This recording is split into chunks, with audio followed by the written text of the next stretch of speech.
വന്ന കവികളൊക്കെ തന്നെയും വിദർഭയുടെ അധിപതിയായിരിക്കുന്ന ഭീഷ്മക രാജാവിന് പറഞ്ഞു കൊടുത്തതൊക്കെയും ശ്രീകൃഷ്ണ കഥകൾ. ഭഗവാനെ കുറിച്ചല്ല, അതൊന്നും പറയാനില്ല. എന്താണോ ഭഗവാൻ നമുക്ക് കാട്ടിത്തന്ന മായാലീലകൾ, ഒരിക്കലും എണ്ണി തിട്ടപ്പെടുത്താൻ കഴിയാത്തത്രയും മായാലീലയാടുന്ന ആളാണ് ഭഗവാൻ. വളരെ വ്യക്തമായിട്ട് ഭാഗവതം പറയുന്നു, ഈ ഭൂമിയിലുള്ള ഓരോ മണൽത്തരിയും നമുക്ക് എണ്ണി തിട്ടപ്പെടുത്താൻ കഴിഞ്ഞേക്കാം. ഈ അന്തരീക്ഷത്തിലുള്ള പൊടിപടലങ്ങളുള്ള ആ പൊടിപടലത്തിലെ ഓരോ കണികയെയും നമുക്ക് എണ്ണി തിട്ടപ്പെടുത്താൻ കഴിഞ്ഞേക്കാം. പക്ഷേ ഭഗവാന്റെ മായാസ്വരൂപനാകുന്ന, സർവശക്തനാകുന്ന, ജഗത്തിന് നിയന്താവായിരിക്കുന്ന ശ്രീകൃഷ്ണ പരമാത്മാവിന്റെ മായകളെ ഒരിക്കലും ആർക്കും എണ്ണി തിട്ടപ്പെടുത്തുവാൻ കഴിയില്ല.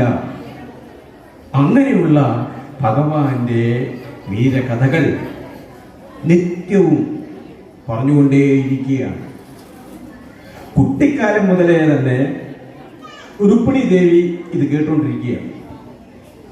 രുക്മിണി ദേവി നിത്യവും കേൾക്കുന്നത് ശ്രീകൃഷ്ണ ഭഗവാനെ കുറിച്ചാണ്. കുട്ടിക്കാലം മുതലേ തന്നെ മനസ്സിൽ ഉറച്ചു ആ രൂപം, കവികൾ വർണ്ണിച്ച ആ രൂപത്തെ മനസ്സിൽ അങ്ങ് പ്രതിഷ്ഠിച്ചു. അവിടെ രുക്മിണി ദേവി മറ്റൊന്നും ചിന്തിച്ചില്ല. ഭഗവാനെ മാത്രമേ ഞാൻ വരിക്കൂ, സ്വയം വര. രുക്മിണി സ്വയം വര എന്നാണ് പറയുന്നത്, സ്വയം വരിക്കുക. ഇവിടെ വരിക്കുക എന്ന് പറയുമ്പോൾ നമ്മൾ കരുതുന്നൊരു ഭാര്യ ഭർത്തൃ ബന്ധത്തെ കുറിച്ചാണ്. അതുപോലെ